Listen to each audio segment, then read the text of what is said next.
Good morning. We are back in course 2. Remember I said we're skipping around, so we are skipping ahead to lesson 14. This is a big review. We've done this a lot throughout the year, but I want to lock it in one more time. So open up your notebook, grab a pencil. We are starting lesson 14. Here we go. Parts of a whole and simple probability. I'm going to skip all the vocab because I know we know the vocab for a fraction. I know we know the vocab for a probability. Let's jump right into an example. 1/3 of the students attended the game. What fraction attended the game? Well, 1/3, right? Because it says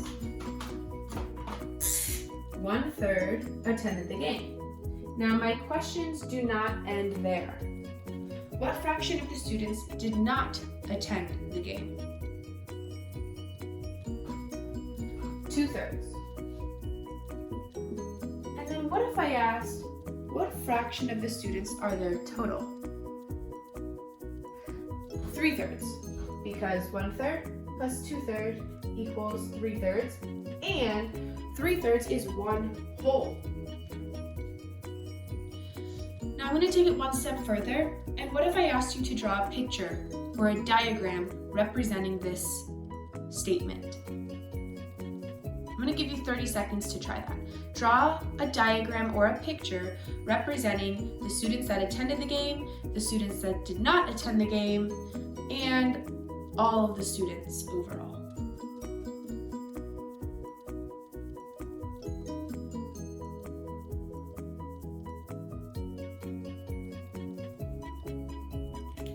So I might draw mine similar to this.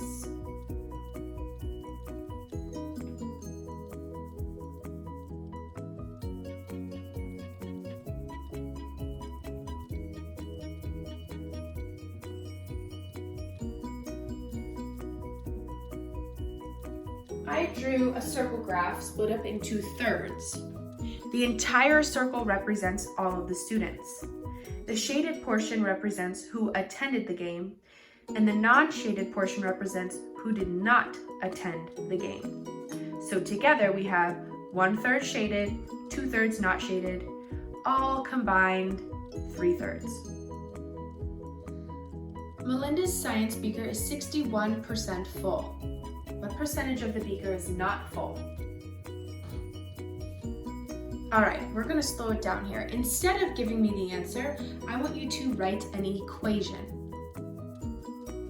An equation that would help you find what percentage is not full or what percentage is empty. Mine would look something like this. 61% plus E for empty equals 100%. Maybe yours is 100% minus 61% equals E. Maybe yours is E plus 61% equals 100%. It does not matter to me what kind of equation that you drew or wrote, but now let's find E. I'm actually going to do this in my head because I know 100 minus 60 is 40, and 40 minus 1, E equals 39%. So if you notice, the past two problems that we've done, you know how to get the answer. But I'm not looking for what the answer is so much as how you're getting that answer. What diagrams, what models, what equations are you using to get there? Keep that in mind as you go through your practice sets and your homework. Okay, let's move on to the second part of this lesson, which is probability.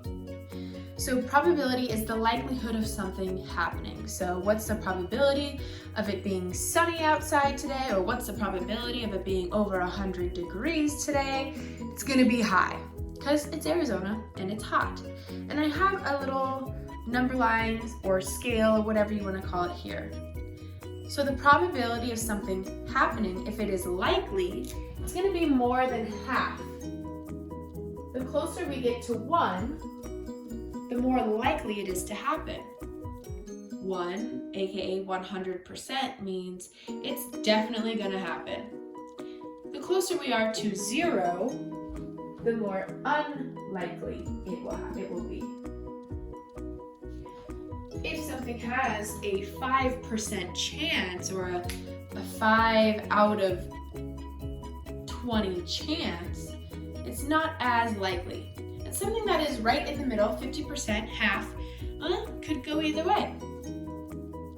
Okay, let's pretend we have a bag of marbles. 4 are red, 5 are blue. What's the probability of picking one of each color? So let's first start with, what's the probability of picking a blue? So to find the probability, I'm going to write probability of blue equals, how many marbles are there total? 9. How many are blue? 5. So the probability of picking a blue marble would be 5 out of 9. Now what about the probability of picking a red marble? I'm going to do the same process. How many are there total? 9. How many are red? 4. So the probability of picking a red marble is 4 out of 9. Which one has the higher probability of being picked? In order to decide that, we need to see which of these fractions is closer to one whole. Because the closer it is to one whole, the higher probability you have.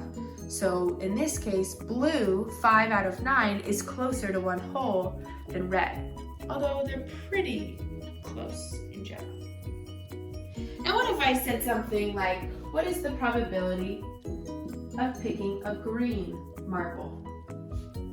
How many marbles are there total? 9. How many are green? 0. So the probability of picking a green is 0. There's absolutely no chance that you will be picking a green marble. Okay, let's talk about a spinner. So I have a spinner on the board, and just jot down some things that you notice about this spinner.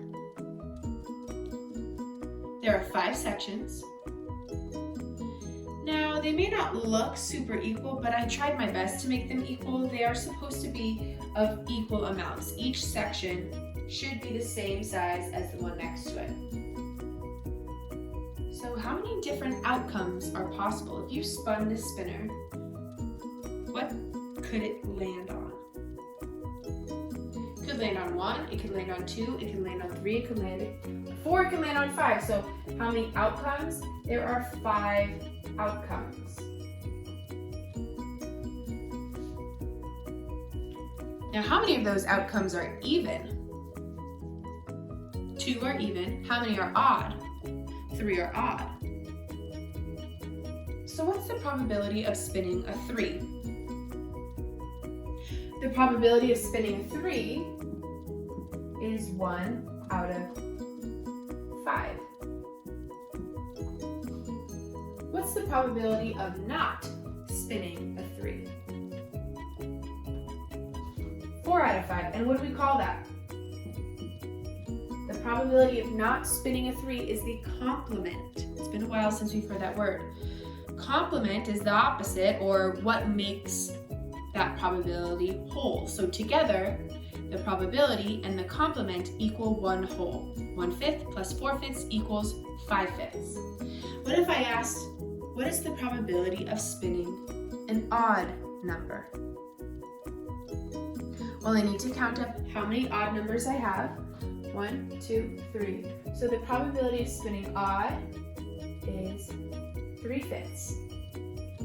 What is the complement of that event?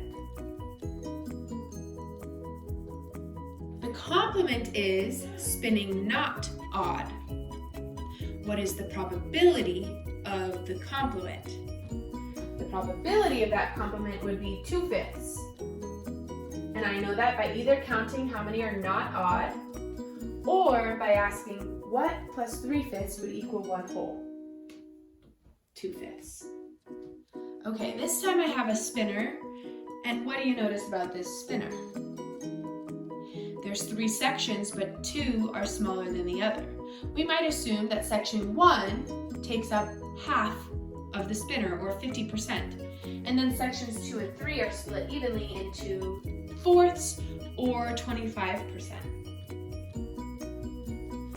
So what's the probability of the spinner stopping on a 3? Is it 1/3? No, it's not. Because the sections are not equal, we would need to make them equal. So technically we could say we have 2 sections of 1 section of 3, and 1 section of 2. So the probability of the spinner stopping on 3 is 1/4. What's the probability of the spinner stopping on 1? 1/2. What is the complement of the spinner stopping on 1? The complement is the spinner stopping on not 1, or something other than 1. But the probability of that complement is 1/2.